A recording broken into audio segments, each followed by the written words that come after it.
Hey friends, welcome to exam आसानी। मेरा नाम है सौरभ और दोस्तों आज के इस वीडियो में मैं आपसे बात करूंगा कि 2021 में ऐसी कौन सी 5 लैंग्वेजेस है जिनको आप सीखने के लिए टारगेट कर सकते हो। उन सब का क्या स्कोप है, क्या मार्केट वैल्यू है, किस तरह से आप सीख सकते हो, क्यों इन 5 लैंग्वेजेस को मैंने 2021 के लिए चुना है।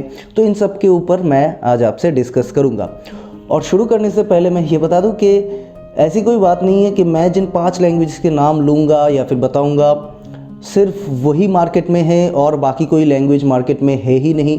ऐसी कोई बात नहीं है। आप किसी भी टेक्नोलॉजी में काम कर रहे हो, किसी भी लैंग्वेज में आप काम कर रहे हो, उसका एक अलग वैल्यू है। ठीक है, कंपनी टू कंपनी ये डिफ़र करता है। कुछ लोग ऐसा बोलेंगे कि ये लैंग्वेज मार्केट से बिल्कुल आउटडेट हो गया, ये अब नहीं चलता। ऐसा नहीं है। आप जिस भी लैंग्वेज में काम कर रहे हो उसमें अगर आपको काम मिल रहा है, जॉब मिल रहा है, तो मतलब उसमें काम हो रहा है। ठीक है, तो ये जो मैं 5 लैंग्वेजेस के बारे में आपको बताऊंगा, इसको मैंने थोड़ा रिसर्च किया है और ये आने वाले टाइम के ऊपर मार्केट में रहेगा। आने वाले 10-20 साल तक ये मार्केट में रहेगा और बहुत ग्रो करेगा और इनका सैलरी पैकेज जो है वो भी बहुत होगा। मतलब इनका मार्केट वैल्यू कम नहीं होगा आने वाले टाइम में। ठीक है, तो 5 लैंग्वेजेस मैं आपको बताऊंगा। तो वीडियो को स्टार्ट करने से पहले चैनल को सब्सक्राइब कर दीजिएगा और बेल आइकन को भी क्लिक कर दीजिएगा ताकि मेरे वीडियोस का नोटिफिकेशन आपको मिलता रहे, और वीडियो को ज़रूर लाइक कर दीजिएगा।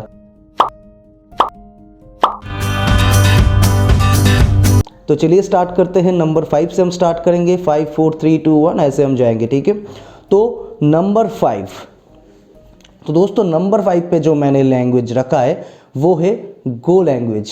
जी हाँ दोस्तों, गो लैंग्वेज जो कि गूगल का बना हुआ है। Network programming, big data, machine learning, data processing, मतलब बहुत सारे चीज़ों के लिए आप इसको यूज़ कर सकते हो और आने वाले टाइम पे ये मार्केट पे बहुत बूम करेगा। स्टैक ओवरफ्लो की एक रिसर्च के हिसाब से गो लैंग्वेज जो है वो आने वाले टाइम में मार्केट में हाईएस्ट पेड लैंग्वेज होगा। ठीक है, और गो लैंग्वेज का यूज़ जैसा मैंने बताया आपको, big data, machine learning, data processing, इन सब में, नेटवर्क प्रोग्रामिंग, इन सब के ऊपर आप कर सकते हो। और गो लैंग्वेज जो है जो गूगल ने बनाई है आने वाले टाइम में बहुत बूम करने जा रहे हैं। ठीक है, तो आप अगर एकदम फ्रेशर हो, एकदम बिगिनर हो और कोई लैंग्वेज को आप टारगेट करना चाहते हो एज ए फ्रेशर, तो आप गो लैंग्वेज को कर सकते हो। ठीक है, और अगर मैं बात करूं कि कौन कौन सी बड़ी बड़ी कंपनी गोलैंग को यूज़ कर रहा है, जैसे कि ऊबर हो गया, ऊबर जो कि अपनी माइक्रो सर्विसेज के लिए यूज़ करता है गोलैंग को, या फिर हो गया नेटफ्लिक्स जो अपनी हेवी डेटा प्रोसेसिंग के लिए यूज़ करता है। उसके बाद यूट्यूब हो गया, और भी बहुत सारा कंपनी है जो गोलैंग को यूज़ कर रहा है। ठीक है, तो अगर आप इन डिटेल गो लैंग्वेज के बारे में और भी जानना चाहते हो तो मुझे कमेंट करके ज़रूर बता सकते हो। मैं इन डिटेल आपको बता दूंगा कि क्या प्रोसेस है, किस तरह से आप सीख सकते हो, किस तरह से आपको जॉब मिल सकता है गो लैंग के ऊपर। तो ये मैं आपके साथ डिस्कस करूंगा। अगर आप चाहते हो तो हमें कमेंट ज़रूर करना। तो ये तो क्या हमारा नंबर 5 जिसमें हमने रखा है गो लैंग्वेज को। अभी बात करते हैं नंबर 4। तो नंबर 4 पे मैंने रखा है दोस्तों जावा। जी हाँ, काफ़ी लोग एग्री नहीं करेंगे कि जावा नंबर 4 पे कैसे, या फिर जावा 2 पे होना चाहिए या फिर 3 पे होना चाहिए। देखिए, जावा एक ऐसा लैंग्वेज है जो आप कहीं पे भी रख सकते हो। मतलब आप नंबर 1 पे रखो कि 10 पे रखो, कोई फ़र्क नहीं पड़ता, क्योंकि जावा एक ऐसा लैंग्वेज है जो मार्केट से कभी भी आउटडेटेड नहीं होगा। इनफैक्ट मैं तो ये कहता हूँ कि आपको अगर टैटू वैटू कराने का कोई शौक़ है तो आप जावा का टैटू करा सकते हो, क्योंकि जावा कभी आउटडेटेड या फिर बंद नहीं होगा। अभी भी मार्केट 70 to 80% जावा कंज्यूम किया हुआ है। क्या नहीं बनता जावा से? देखिए मैं अगर बात करूँ कि जावा से क्या बनता है, जावा से आप मोबाइल ऐप को टारगेट कर सकते हो, जावा पे आप डेस्कटॉप को टारगेट कर सकते हो, जावा पे आप वेब एप्लीकेशन को टारगेट कर सकते हो। ठीक है, तो जावा जब भी आप अगर शुरू करना चाहते हो एज ए फ्रेशर लेवल, जावा का कॉन्सेप्ट आप अच्छे तरीके से क्लियर कीजिए। उसके बाद टारगेट कीजिए, हाँ मैं JSP सर्वलेट सीखूंगा, कौन सा फ्रेमवर्क सीखूंगा, मैं डेस्कटॉप पे जाऊंगा या फिर मैं एंड्रॉयड पे जाऊंगा। उसके बाद आप डिसाइड कीजिए, क्योंकि जावा का फील्ड जो है बहुत बड़ा है। ठीक है, तो पहले आप अपना जो कोर जावा का कॉन्सेप्ट है वो पहले क्लियर कर लीजिए। उसके बाद आप धीरे धीरे आप जाना चाहते हो एंड्रॉयड डेवलपमेंट में, आप जा सकते हो। आप जाना चाहते हो वेब डेवलपमेंट में, आप जा सकते हो। ठीक है, तो ये पूरा आपके ऊपर है। और जावा का मार्केट कभी ख़त्म नहीं होगा। जो भी लैंग्वेज आएगा जाएगा, जावा उसके साथ साथ पैरेलली चलता रहेगा। तो आप अगर एज ए फ्रेशर लेवल या आप किसी भी लेवल पे हो, आप जावा को इजीली टारगेट कर सकते हो, ठीक है। और हाँ, यहाँ पे एक बात आता है कि जावा फ्रेशर लेवल पे जावा पे जॉब पाना थोड़ा मुश्किल है। अगर आप कॉलेज पास आउट हुए हो और कॉलेज कैंपसिंग से आपको जॉब नहीं मिला है और अगर आप जावा पे जॉब करना चाहते हो तो फ्रेशर लेवल पे थोड़ा बहुत दिक्कत आता है। लेकिन आप अगर चीज़ों को सीखते हो, कुछ छोटा मोटा अच्छा प्रोजेक्ट वगैरह बना लेते हो, ठीक है, आप अगर ठीक से अप्रोच आपका सही रहा तो आपको इजीली जॉब मिलेगा, ठीक है।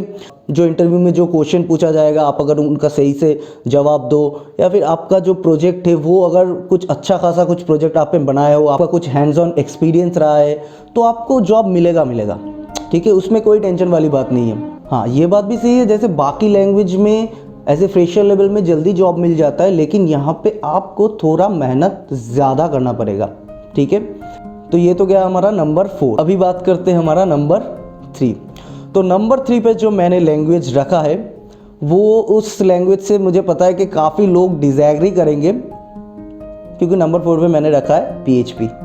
जी हाँ दोस्तों, आप बोलोगे PHP आउटडेटेड है। मैं तो मतलब बहुत सुनता हूँ ये चीज़ कि PHP आउटडेटेड है, PHP में काम नहीं होता। ख़ास करके जो नए नए लोग जो कंप्यूटर साइंस सीखने को आते हैं, कंप्यूटर साइंस फील्ड में आते हैं, वो तो बोलते ही है कि PHP सीख के क्या होगा, PHP अभी कहीं पे भी नहीं यूज़ होता।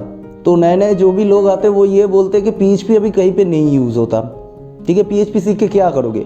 तो ऐसी बात बिल्कुल नहीं है। अगर आप एक बिगिनर हो और PHP स्टार्ट करना चाहते हो तो आप कर सकते हो। PHP मार्केट में PHP का जॉब बहुत है। मैं एक आपको एग्जांपल देता हूँ कि आप सोचो कि आप एक छोटा ब्लॉगिंग साइट बनाना चाहते हो। आप किस में बनाओगे?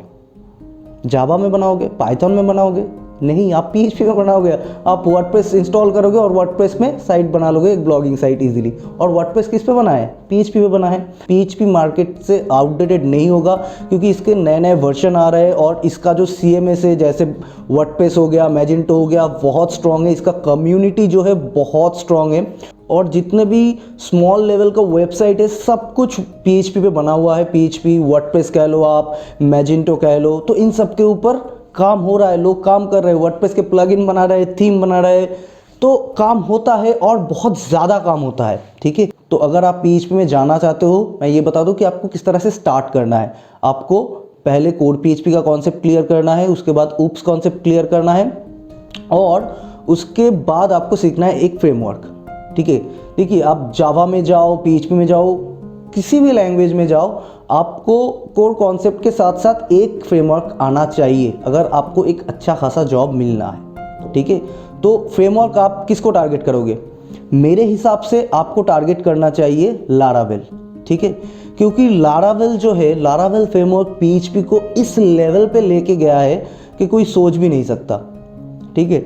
मतलब लारावेल पे कोडिंग करना, मतलब ऐसे बने बनाए चीज़ें लारावेल प्रोवाइड कर देता है कि बहुत फास्ट, बहुत इजीली आपका एक साइट बन जाता है। और लारावेल के मदद से हम बहुत स्केलेबल एप्लीकेशन बना सकते हैं। छोटा मोटा ब्लॉग साइट नहीं, CRM भी हम लारावेल के मदद से बना सकते हैं। बहुत बड़े बड़े एप्लीकेशन हम लारावेल की मदद से बना सकते हैं, क्योंकि लारावेल बहुत सारा चीज़ ऑलरेडी प्रोवाइड करता है।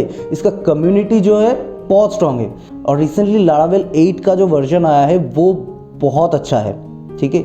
तो अगर आप चाहते हो कि PHP के ऊपर जाना, आप इजीली जा सकते हो। मेरा ये दावा है, किसी का मत सुनना कि PHP डेड हो गया है, ये हो गया है, ऐसा कुछ नहीं है। मैं खुद PHP के ऊपर काम करता हूँ, तो ऐसी कोई बात नहीं है PHP डेड हो गया है या फिर आने वाले टाइम में PHP का क्रेज़ नहीं होगा, ठीक है। PHP का क्रेज़ इसलिए होगा क्योंकि देखिए, जितने भी स्टार्टअप है वेब डेवलपमेंट में, स्टार्टअप अपना शुरू करने जा रहे हैं, सब टारगेट करते हैं PHP को, ठीक है। वर्डप्रेस के ऊपर फटाफट से साइट बनाएंगे और डिलीवरी कर देंगे, ठीक है। तो इसलिए PHP चलेगा। तो ये था मेरा PHP के ऊपर व्यूज़ और इसलिए मैंने PHP के 3 नंबर पे रखा है। तो आप अपना थॉट प्रोसेस भी हमसे शेयर कर सकते हो कि आपको क्या लगता है, PHP 3 पे होना चाहिए या 4 पे या 5 पे, ठीक है। और अगर आप चाहते हो कि मैं PHP के ऊपर और डेप्थ में कुछ बात करूँ तो आप मुझे कमेंट बॉक्स में ज़रूर बता सकते हो, ठीक है। तो अभी बात करते हैं नंबर 2।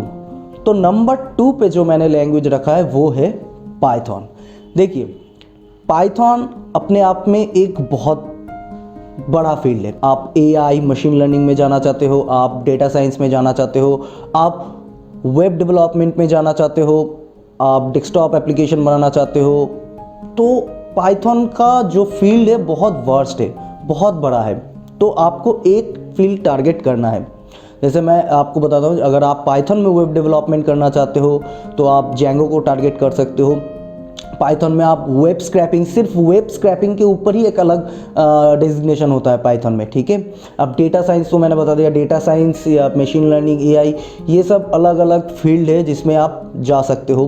तो पाइथन मार्केट में बहुत बढ़ रहा है, बहुत काफ़ी सारे लोग पाइथन को यूज़ कर रहे हैं, काफ़ी सारे बड़े बड़े कंपनीज पाइथन को यूज़ कर रहे हैं, खास करके वेब स्क्रैपिंग के लिए। तो पाइथन में अभी आप जा सकते हो, पाइथन में भी आपका सैलरी पैकेज बहुत अच्छा होगा। और अगर आप एकदम न्यू हो कंप्यूटर साइंस फील्ड में, प्रोग्रामिंग फील्ड में, कोई एक लैंग्वेज टारगेट करना चाहते हो तो आप पाइथन आपके लिए बेस्ट चॉइस रहेगा, ठीक है। क्योंकि फील्ड ही इतना बड़ा है, आने वाले टाइम में आपको बहुत स्कोप मिलेगा, नए नए बहुत सारा चीज़ आप सीखने को मिलेगा। और इजी लैंग्वेज है, सिंटैक्स वगैरह बहुत इजी होता है, और इसमें इसका जो कम्युनिटी के है और इसका जो लाइब्रेरीज वगैरह है पाइथन में, बहुत बने बनाए कोड मिल जाते हैं, तो आप उनको ईजिली यूज़ करके अपना सोल्यूशन कर सकते हो। पाइथन को मैंने इसलिए नंबर 2 पे रखा है क्योंकि इसका जो मार्केट वैल्यू है वो बहुत ऊपर जा रहा है और तेज़ी से। तो नंबर 5 पे मैंने बोला गो लैंग्वेज, नंबर 4 पे मैंने बोला जावा, फिर नंबर 3 पे PHP और नंबर 2 पे पाइथन। तो अभी बात करते हैं नंबर 1। तो नंबर 1 पे है जावास्क्रिप्ट। जी हाँ दोस्तों, अभी जब मैं जावास्क्रिप्ट की बात करता हूँ तो एक टाइम था जब सिर्फ जावास्क्रिप्ट यूज़ होता था client side language, scripting language के लिए, लेकिन अब जावास्क्रिप्ट कहाँ यूज़ नहीं होता। सर्वर पे, सर्वर साइट के लिए, डेस्कटॉप के लिए, मोबाइल एप्लीकेशन के लिए, मतलब जावास्क्रिप्ट इज़ एवरीवेयर। एक बात मैंने कहीं पढ़ा था कि जावास्क्रिप्ट इज़ एवरीवेयर, मतलब ये बात बिल्कुल सच है। मतलब अगर आप जावास्क्रिप्ट अच्छा जानते हो या फिर जावास्क्रिप्ट में अगर आपका इंटरेस्ट है, गो फॉर इट। जैसे मैं बात करूँ कि आप मोबाइल एप्लीकेशन को टारगेट करना चाहते हो तो गो फॉर रिएक्ट नेटिव। अगर आप वेब एप्लीकेशन के फ्रंट एंड को टारगेट करना चाहते हो तो आप Vue.js, React.js, इन सब के ऊपर जा सकते हो, Angular.js, तो इन सब के ऊपर आप जा सकते हो।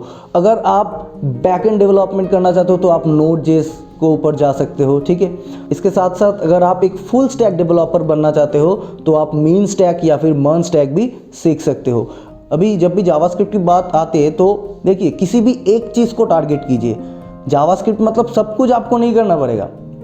आप फॉर एग्जांपल, मैं एक एग्जांपल देता हूँ कि आप मीन स्टैक को या फिर मर्न स्टैक को टारगेट कीजिए। मर्न स्टैक यानी कि आपको वहाँ पे Node.js सीखना पड़ेगा, React.js सीखना पड़ेगा, एक्सप्रेस एंड MongoDB, ठीक है। वही अगर मीन स्टैक की बात करें तो सेम, सब चीज़ सेम रहेगा, सिर्फ एंगुलर वहाँ पे आ जाएगा, ठीक है। तो किसी एक चीज़ को आप टारगेट कर सकते हो, आप Node.js को टारगेट कर सकते हो, आप React.js को टारगेट कर सकते हो। किसी एक चीज़ को आप टारगेट करके उससे कुछ अच्छा खासा एप्लीकेशन बनाइए, ठीक है।